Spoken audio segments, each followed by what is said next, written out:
Bismillahirrahmanirrahim. Assalamualaikum warahmatullahi ta'ala wabarakatuh.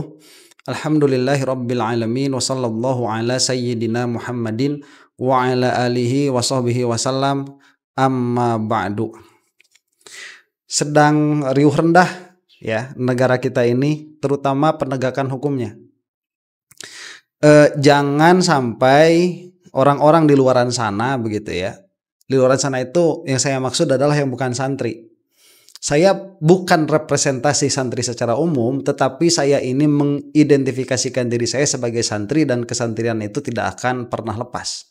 Jadi seorang santri itu jangan sampai diskreditkan. Kenapa? Karena para santri ini mereka terlatih untuk berbicara tentang hukum. Dan hukum yang dipelajari oleh para santri di pesantren itu adalah hukum-hukum fikih, kebanyakannya itu ya, hukum-hukum fikih, malah kadang hukum-hukum bahasa yang disebut dengan hawu sorof, yang mana itu memerlukan konsistensi di dalam berpikir. Jika tidak konsisten di dalam berpikir, maka seorang santri itu dipertanyakan kesantriannya. Dia hanya seorang qori saja, hanya seorang pembaca saja. Nah, sehingga dengan ditempanya pikiran-pikiran para santri ini di dalam memahami hukum ahkam yang harus konsisten, maka apabila seorang santri ini memiliki kecerdasan untuk membaca atau untuk mengaplikasikan apa yang sudah mereka pelajari di pesantren, itu akan lebih tajam ya daripada yang bukan santri. Itu dari apa yang saya lihat ya, pengalaman saya begitu. Nah, aneh ya tatkala satu instansi yang mana instansinya itu ya satu di bawah Kapolri yang bernama kepolisian itu menerapkan hukum secara tidak konsisten. Beberapa hari yang lalu ya di Jogja ada kejadian 5 orang itu ditangkap gara-gara merugikan bandar judi online. Yang mana saya ngakak itu waktu dengar beritanya itu. Tadinya saya mau bikin konten khusus tentang hal itu, tapi kemudian ya keburu rame tentang Habib Lutfi ya mengenai zikir kebangsaan. Akhirnya sudahlah, saya bahas di sini saja begitu sekalian ya. Jadi 5 orang itu ditangkap karena ada laporan. Laporannya itu merugikan bandar judi. Yang mana bandar judi online ini memberikan promonya itu bagi akun-akun yang baru. Nah, memang kan orang yang paling bodoh yang ada di muka bumi ini adalah orang-orang yang bermain judi online. Judi online itu kan tidak ada fairness di situ, tidak ada keadilan begitu antara sang bandar dengan yang bermain. Karena memang perkaranya kan perkara coding itu ya. Pada akhirnya banyak sekali orang itu yang menang di awal karena untuk memberikan ilusi kemenangan dan supaya mereka itu terus-menerus memberikan terus-menerus bermain judi yang mana nanti uangnya lebih besar. Tatkala sudah besar mereka kalah. Dan kecanduan itu tatkala sudah ada dia akan penasaran terus. Nah, orang-orang yang 5 orang ini mereka bikin akun baru terus, kemudian sudah menang, mereka tahu menang 2 kali 3 kali cabut langsung begitu ya, udah dapat untung cabut. Akhirnya yang rugi bandar dan ada yang melaporkan kepada polisi sehingga 5 orang ini ditangkap. Pertanyaannya kan pada akhirnya yang melaporkan ini siapa? Masa sekonyong-konyong ada Masa sekonyong-konyong ada yang melaporkan ini loh ada orang menipu bandar begitu. Kemudian dilacak. Kenapa yang dilacaknya bukan bandarnya malah yang bermainnya? Kalaupun mau ini untuk alibi dari polisi ya. Alibi dari polisi itu ini untuk menuntas perjudian, terkhusus perjudian online dari segala sisinya. Baik dari segi pemain atau dari segi marketing atau dari segi bandar. Pertanyaannya kalau misalkan bisa melacak sampai kepada orang-orang yang merugikan itu, kenapa bandarnya tidak dilacak? Yang mana pada akhirnya kan begini sebetulnya ya. Kalau kita lihat bahwa penangkapan 5 orang ini itu adalah natijah tuh. Itu adalah hasil. Hasil dari apa? hasil dari ada yang dirugikan, hasil dari ada yang melapor begitu. Nah, yang pelapor ini dia melaporkan, itu kan natijah juga. Kenapa dia sampai melaporkan? Karena dia merasa dirugikan. Lah pertanyaannya itu kan dugaan besarnya begitu ya. Pertanyaannya kenapa tidak disidik dulu begitu? Ya, besok lusa ada, ini pernah terjadi kan waktu saya kuliah itu, pertanyaan seperti itu. Kalau misalkan ada orang bertransaksi ya, transaksi narkoba. Kemudian tatkala sudah terjadi transaksi ternyata narkobanya palsu. Apakah ini bisa dilaporkan ke kepolisian? Ya. Kan kan nggak bisa begitu. Itu malah bisa ditangkap dua-duanya. Harusnya yang melapornya ini ditangkap begitu. Ini nalar cacat dari kepolisian yang ada di Yogyakarta begitu ya. Yang pertama itu, yang kedua, ada juga laporan ini malah tidak digubris, yang mana seharusnya ini digubris. Laporan tentang apa? Laporan mengenai ancaman pembunuhan yang dilaporkan oleh seorang perempuan di Purwakarta, jika tidak salah ya tempatnya itu. Itu tidak digubris tuh. Padahal perempuan ini memiliki bukti bahwa yang bersangkutan ini diancam, nyawanya akan diambil. Nah, seharusnya polisi kan bertindak, karena polisi itu kan diantaranya ya melayani masyarakat dari segi keamanannya. Dan ini sudah ada laporan, kemudian laporannya bukan laporan kosong, dan ternyata betul nyawanya hilang. Terus di mana polisi itu yang mana seharusnya pada waktu dia ada, dia malah tidak ada. Pada waktu dia tidak perlu ada, dia malah tiba-tiba ada. Ya udah jadi kayak makhluk goib aja gitu. Ini kasihan ya. Saya tidak menyamaratakan semua polisi, tidak. Saya membicarakan pada dua kasus ini saja. Ditambah kasus yang ketiga ini. Ya, saya kenal banyak sekali polisi yang baik-baik itu ya. Ngaji hikam, mereka itu ngaji fikih, malah ngaji mantik, ada itu. Baik-baik. Ini nalarnya, yang mana ini seharusnya tadi saya katakan ini di bawah satu naungan Polri ya. Kemudian ada kasus lagi siapa? Pak Abraham Samad. Pak Abraham Samad ini dipanggil katanya sih sebagai saksi ya atas dugaan ijazahnya Pak Jokowi. Entah mungkin Pak Jokowi sudah melakukan laporan. Kalau tidak salah ya sudah ya melakukan laporan itu yang sambil bawa map itu. Kemudian mungkin karena salah satu dan lain hal pihak penyidik ini merasa perlu untuk memanggil Pak Abraham Samad. Nah, yang mana itu sedikit banyak ada tekanan ya kepada Pak Abraham, dan termasuk juga kepada orang-orang yang suka membicarakan seperti saya, itu ada tekanan juga sedikit banyaknya. Apa ya, kok ngomong gitu loh, cuman ngomong doang, berbicara perkara-perkara yang mana di dalamnya itu bisa dibuktikan bahwa yang dikatakan itu fakta, kemudian fakta-fakta tersebut dia menjadi landasan bagi spekulasi begitu. Karena datanya ya ada, ya spekulasinya juga bisa begitu. Memang mungkin tidak benar, mungkin benar, mungkin salah. Itu kan lain hal. Beda halnya dengan menuduh begitu, menuduh dengan pasti. Itu seperti yang dikatakan oleh Habib Rizik kemarin begitu ya, bahwa KM50 itu yang bertanggung jawab adalah Jokowi. Jokowi adalah pembunuh begitu. Itu kan apa yang dikatakan oleh HRS itu memang sudah tuduhan. Yang mana tuduhan itu berdasar.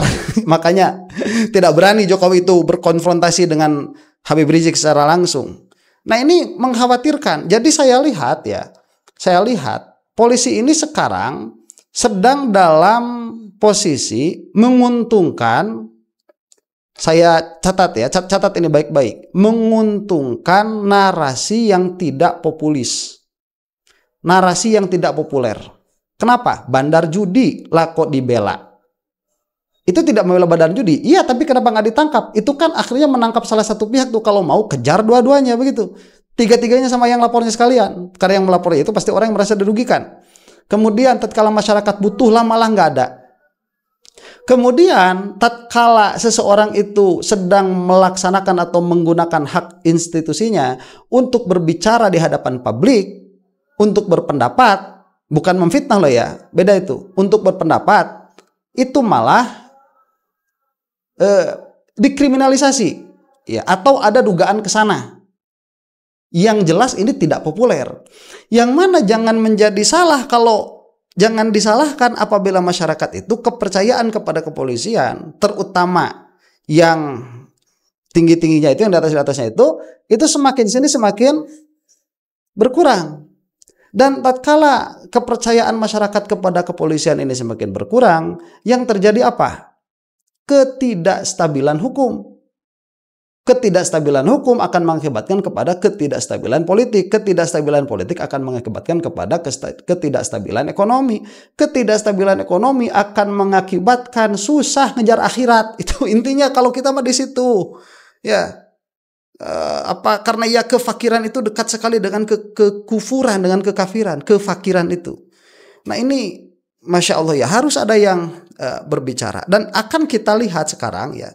Nanti akan kita bahas pada video yang lain, video apa yang menjadikan Pak Abraham Samad itu sampai diperkarakan lah, katakan dipanggil lah ya. Ya, apa yang menjadikan Pak Abraham Samad itu sampai dipanggil. Cuman kita akan saksikan dulu, ini ada perkataan dari beberapa tokoh melihat pemanggilan Pak Abraham Samad ini.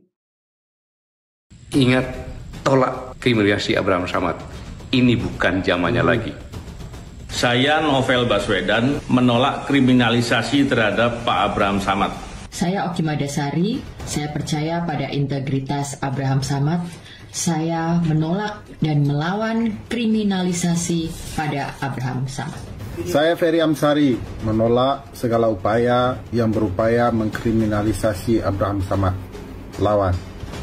Saya Muhammad Said Didu cukup sedih mendengarkan pemanggilan Abraham Samad oleh polisi dalam rangka pemeriksaan terkait dengan kasus ijazah palsu Joko Widodo.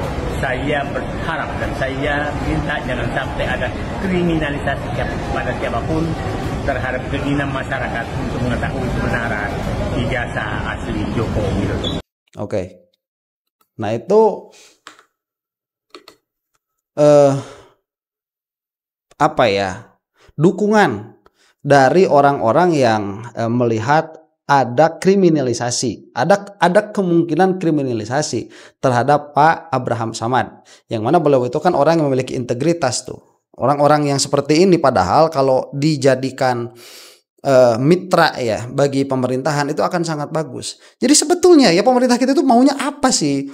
Apa maunya itu menguasai negara atau memajukan negara atau menyiksa rakyat? Masya Allah. Coba ya ngobrol sama masyarakat sekarang itu. Bagaimana keadaan masyarakat di bawah itu? Ya masyarakat itu termasuk kita, termasuk saya, termasuk Anda yang menonton ini.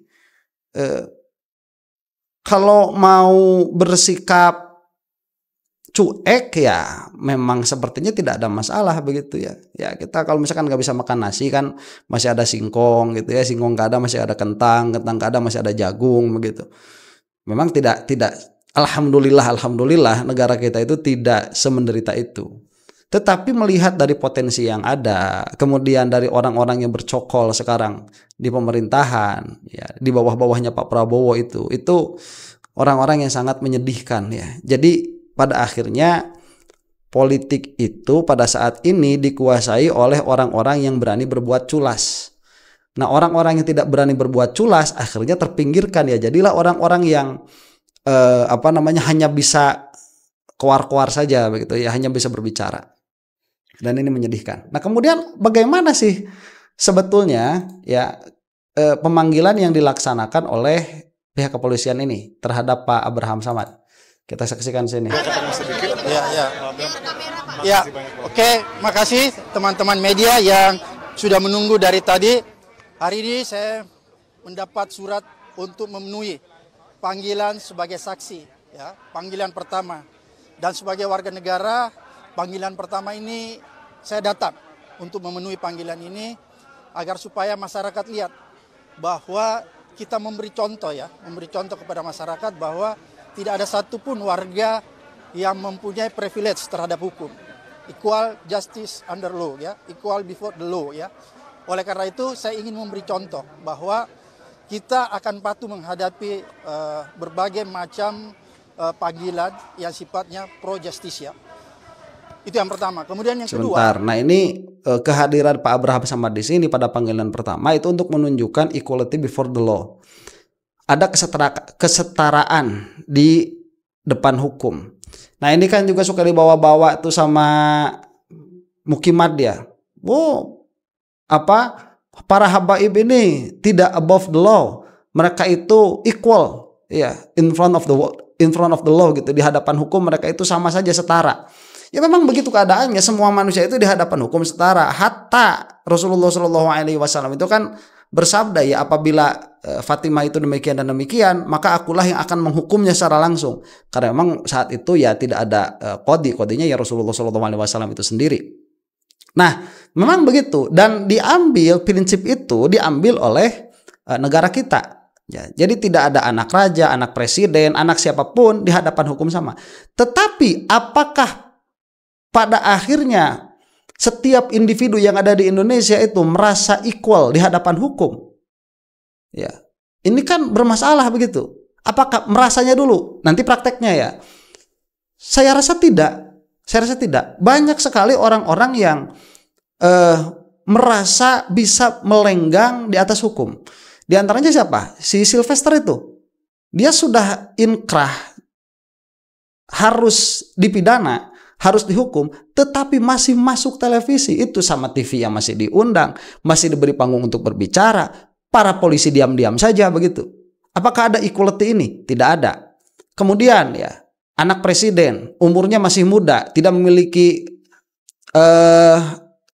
tidak memiliki pengalaman politik, malah usaha dagangnya itu martabak, kalau nggak salah itu dulu itu ya, itu nggak tahu sukses apa enggak. Kalau ngurus usaha martabak aja nggak bisa, gimana mau ngurus negara begitu? Itu sebelum diajukan begitu kan, seharusnya yang dipilih itu putra-putra terbaik ya. Apakah wakil presiden kita sekarang itu waktu dicalonkan itu adalah putra terbaik? Kemudian dengan mudah melobi sana sini sampai diputuskanlah ada undang-undang yang kemudian digugurkan, yang langsung dipakai saat itu juga. Kemudian melengganglah, majulah, jadilah dengan segala hormat ya. Kalau sekarang udah jadi ya udahlah, gak usah diturun-turunin juga gitu, udah jadi sekarang. Cuman apakah orang seperti itu memiliki rasa equal before the law? Apakah mereka itu punya perasaan setara di hadapan hukum? Ya, saya rasa tidak begitu. Saya rasa dilihat dari apa yang mereka lakukan. Kemudian mantan presiden kita sendiri, Pak Joko Widodo, apakah ada di dalam dirinya itu memberi contoh kepada masyarakatnya bahwa semua orang itu di hadapan hukum sama?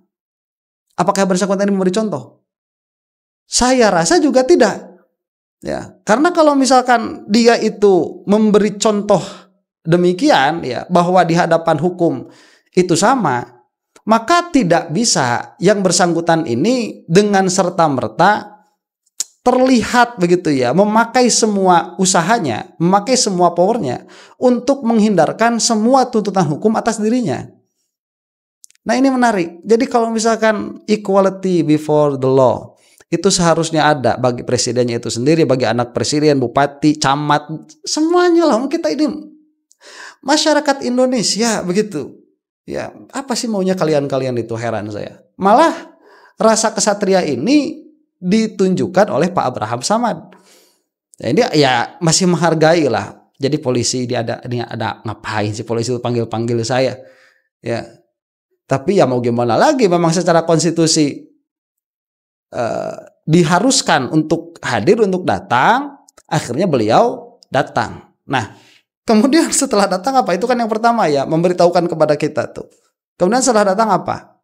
Yang ingin saya tegaskan bahwa ini bukan tentang saya, ya, karena pemanggilan terhadap saya adalah serangkaian, ya, serangkaian dengan apa yang saya lakukan selama ini, yaitu memberitakan, ya, lewat podcast saya memberitakan dan menjadi forum diskusi untuk memberikan edukasi, pencerahan, dan kritikan yang bersifat konstruktif agar supaya masyarakat paham tentang hak-hak dan kewajibannya. Itu yang saya lakukan. Oleh karena itu, kalau apa yang selama ini saya lakukan lewat podcast dianggap sesuatu yang punya nilai pidana sehingga saya dipanggil, maka ini adalah salah satu bentuk kriminalisasi terhadap pembungkaman kebebasan berpendapat dan kebebasan berekspresi. Dan yang paling berbahaya lagi, bahwa pemanggilan saya ini adalah sebuah tujuan, proses ingin mempersempit adanya ruang demokrasi. Oke, satu dulu ini. Ini yang menarik juga kata Pak Abraham Samad. Ini bukan tentang saya. Ya, dalam pengertian ini bukan kasus yang hanya bisa kena terhadap saya. Itu yang saya baca begitu ya. Jadi kalau misalkan nanti ada perlawanan dari Pak Abraham Samad secara hukum begitu, kemudian dalam kasus ini atau dalam hal ini Pak Abraham Samad ini tidak serta-merta mau saja diobok-obok oleh pemegang hukum, instansi pemegang hukum, itu bukan karena dirinya itu tidak mau dicap bersalah dan tidak mau menjalani hukuman atas kesalahannya kalau memang bisa dibuktikan itu bersalah. Tetapi dari awal pemanggilannya ini sudah bermasalah. Dan ini masalahnya penyerangannya bukan kepada pribadinya Pak Abraham Samad, tetapi kepada kebebasan berekspresi, kepada memberikan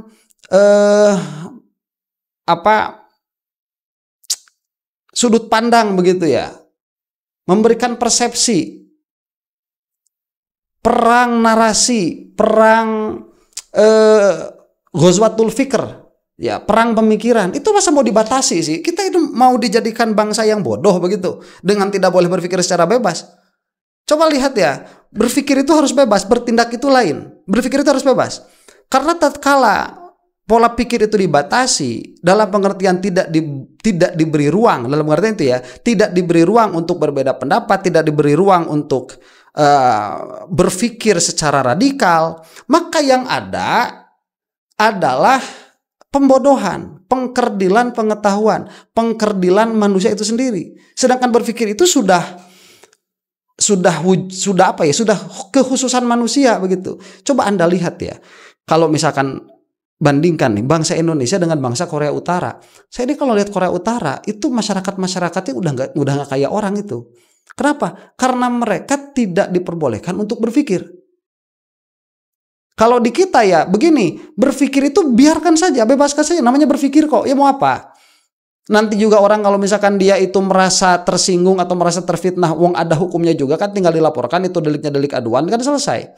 Lalu kenapa sekarang ini kita di dalam berpikir kemudian berbicara, kemudian melihat satu fakta dari berbagai macam kemungkinan sudut pandang itu kok malah dikriminalisasi? Dan Pak Prabowo itu sudah berjanji pada zamannya tidak akan ada. Makanya di awal tadi Pak siapa itu, Purnawirawan itu ya, beliau mengatakan sudah tidak zamannya lagi.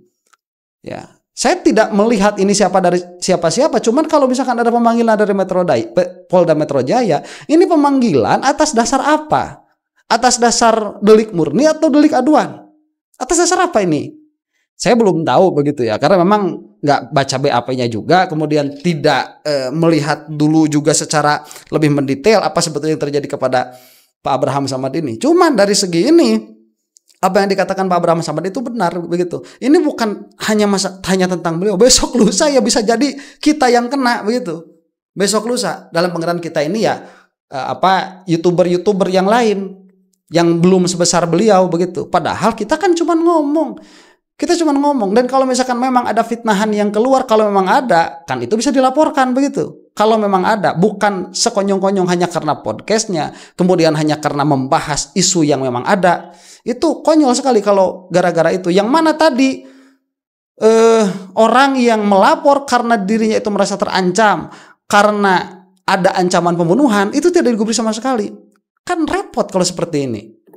Ini mengancam demokrasi kita. Oleh karena itu, menurut saya, bukan peristiwa ini bukan tentang saya, tapi tentang nasib dan masa depan demokrasi, terlebih lagi masa depan kebebasan berpendapat dan berekspresi. Betul.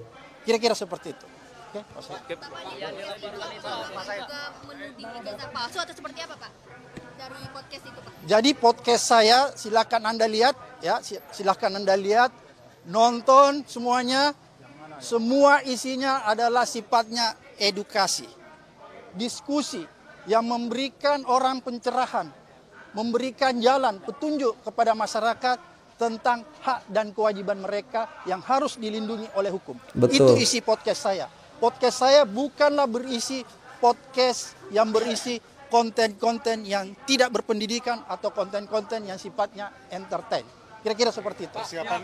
Baik, betul, itu nanti bisa dilihat ya. Insya Allah nanti kita akan buatkan videonya sendiri dan mudah-mudahan Pak Abraham ini membolehkan saya untuk mengambil cuplikannya. Betul. Jadi Anda itu nggak bakalan ngelihat, tidak akan melihat fitnahan-fitnahan tuh dari apa yang dibawakan di dalam podcastnya Pak Abraham Samad itu semuanya ada kemungkinan-kemungkinan. Memang narasi-narasi baru ada di situ. Cuma narasi-narasi baru itu adalah kemungkinan-kemungkinan yang di backup dengan data. Jadi cara melihat data ini, data nih fakta nih. Fakta ini cara melihat ke depannya bagaimana. Nah itu kan berpikir spekulatif seperti itu masa tidak boleh begitu. Ya ini. Ini kan berpikir spekulatif seperti itu diantaranya untuk apa? Untuk memberitahukan edukasi kepada masyarakat supaya sedikit banyaknya masyarakat yang punya pikiran yang sama juga itu bisa memberikan reaksi. Ini kan jadi apa namanya itu jadi ruang publik untuk berdiskusi begitu.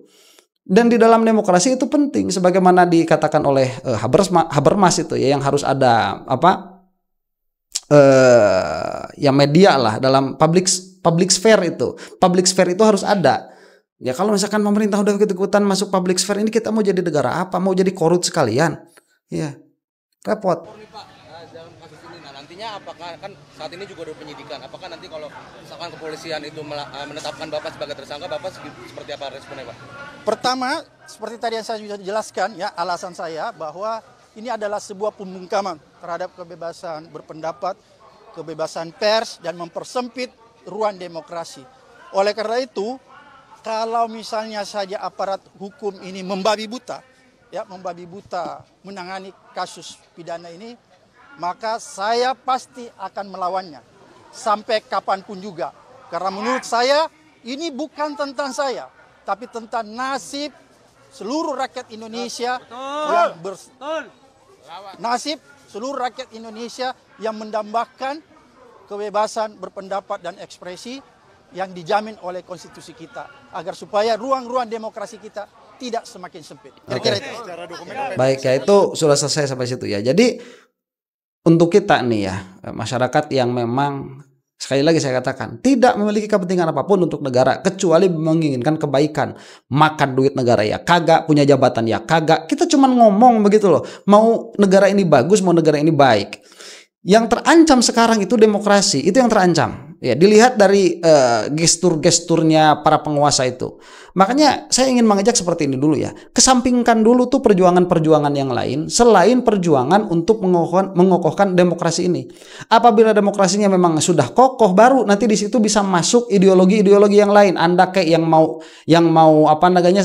Yang mau syariat Islam, kemudian yang menginginkan hukum Islam ditegakkan, kemudian yang lain itu jangan dulu, karena itu tidak akan mungkin terjadi apabila demokrasinya sedari awal itu sudah dibungkam. Jadi demokrasinya dulu. Nah kalau demokrasinya sudah terbuka dan sudah sehat, kemudian nanti ya perang ideologi dan perang narasi ini sudah berlaku dengan sehat, setiap dari kita memiliki peluang untuk memiliki Indonesia atas impian kita. Begitu, dengan cara yang konstitusional apabila ruang demokrasinya dibuka lebar dan sehat. Demikian ya. Jadi Pak Jokowi ini udah kayak kucing yang masih mau menerkam yang masih mau menancapkan cakarnya.